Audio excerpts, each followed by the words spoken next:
Welcome back to the channel, guys. Today we're going to be going over Death Battle. Apparently they did a matchup with SpongeBob and Aquaman. It's a battle between two creatures of the sea, I guess. But it might as well be SpongeBob versus Mermaid Man, because that's pretty much who Mermaid Man is based off of. I pretty much was raised on SpongeBob, so I'm excited to see what Death Battle does with him and how he's going to match up against Aquaman. Basically, SpongeBob can't die, so I don't know how Aquaman is going to beat him. But we going to see.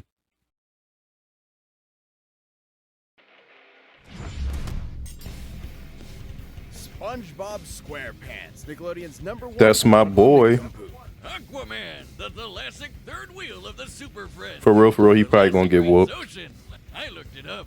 The infinite ink black depths of the seven seas are home to any number of terrifying, awe-inspiring creatures. They're also home to these two losers. Though when it comes to cartoon characters, there's always more. These are always the best segments of these videos, to be honest. I always enjoy watching these parts of the Death Battle videos. The Death Battle itself isn't always that interesting.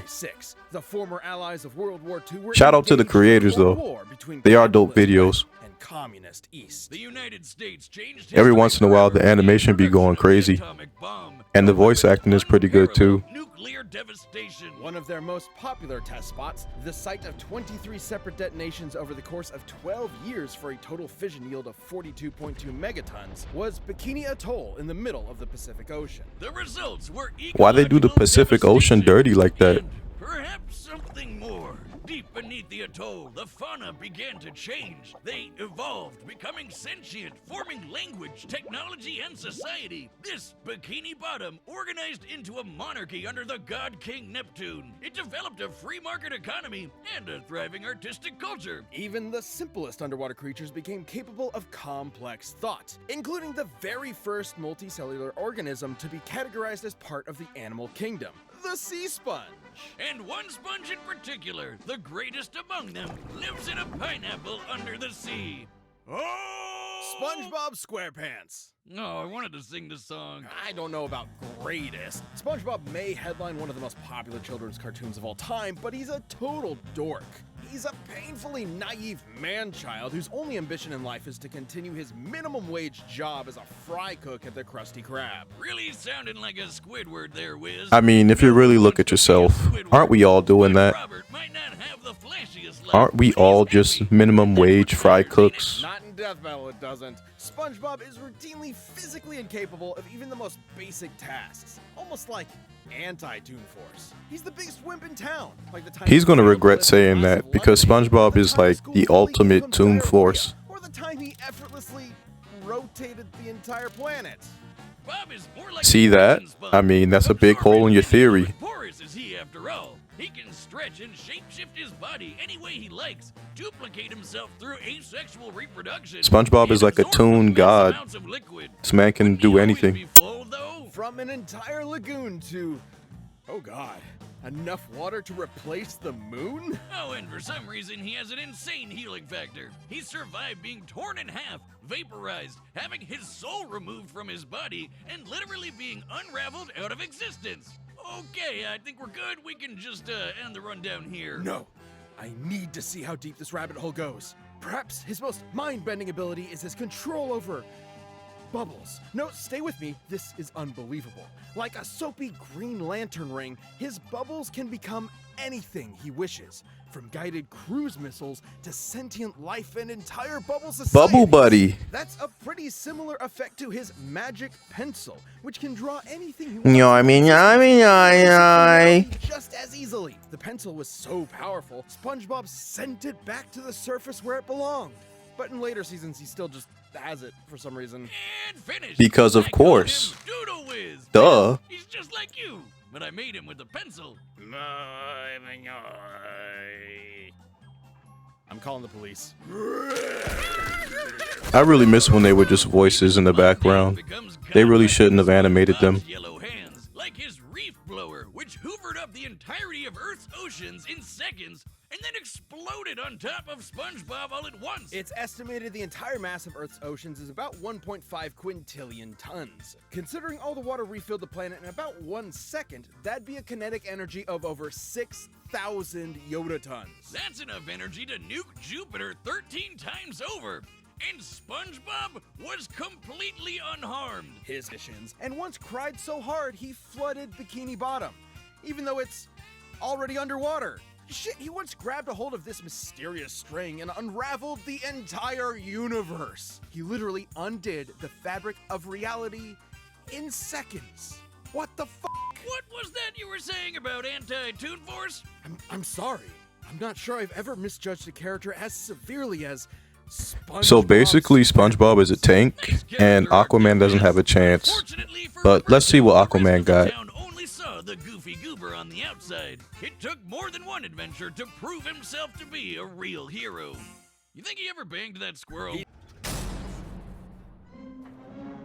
Aquaman, King of the Seven Seas. We've Shout out to covered other guy Aquaman. on the show before. You know, He's all the actually comic fans out there. Awesome. That's right, Boomstick. But the version we're dealing with today is from the bargain bin cartoons from the People be 60s. clowning Aquaman, but he's really Superman in water. He's basically Superman in the ocean, yo. Really? Have you watched all those cartoons? Remember, this is from the era when Superman was sneezing solar systems apart. So, get ready. Art's origin is basically the same as the Silver Age comics. Tom Curry was a humble lighthouse keeper who decided one day to fuck a fish. He did not do that. He procreated with Atlanta, an Atlantean from the So they're underwater basically city of just clowning Poseidon. Aquaman in And this. From their union, Arthur Curry was born with magnificent aquatic abilities. And he's the king of Atlantis, too. Oh, wait, no. It says here that was introduced in the comics later. Here he's just some guy with magnificent aquatic abilities and a giant mutant seahorse that neighs just like a land horse. This Aquaman comes from a time when everybody who's anybody had their own secret cave with assorted gadgets. He's got an underwater jet ski, a net, octopus ink, a water pistol, and a portable heat ray to blast right through solid ice. Not exactly mind-blowing, but you know, I'm sure we're ramping up. We sure are. Aquaman's hybrid human Atlantean biology grants him superhuman strength and the ability to breathe underwater indefinitely and withstand the crushing depths of the ocean floor. The pressure at the bottom of the Mariana Trench is 16,000 pounds per square inch. That's like being stepped on by 100 elephants.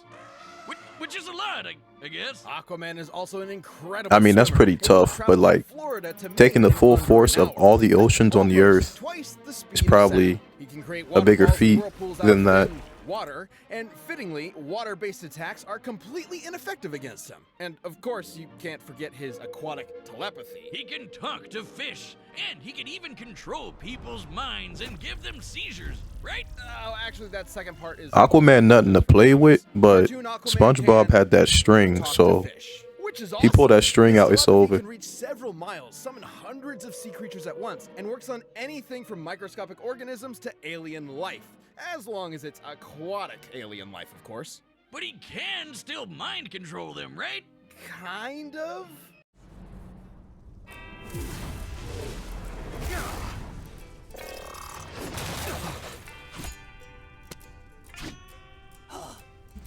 Alright, this is what we all been waiting for. And SpongeBob already getting disrespectful. Aquaman, evildoer. Evildoer? Absolutely goated. I'm a hero. I saved this. SpongeBob is really a goat, so I don't know what Aquaman really about to do. There's only one real hero here, fiend, and he's a super friend. You see, sir, I'm a sea sponge, phylum porifera, and you can't just... The voice of SpongeBob really not hitting like that. But yeah, this is expected. SpongeBob is not about to lose to this man. It's Aquaman.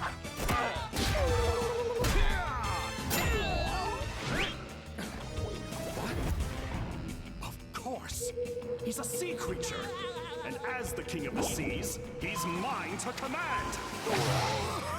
Aquaman, I need you to prepare for this L. I wasn't just reaching out to you, Sponge. Let him have it, chums! All the fish in the sea can't help you either. It's a one-on-one. You about to lose, bro. Great Neptune! Get a load of this, Seaman. Damn it, it's up! Whoa! SpongeBob don't even know this man's name. That's how you know it's bad. Water powers?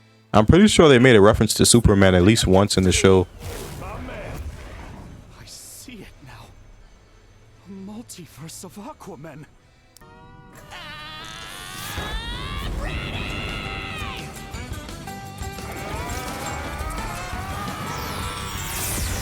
I'll prove it to you. I'll be a real superhero.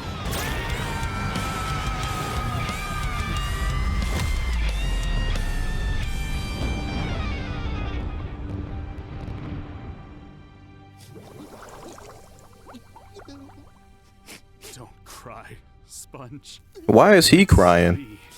Be super.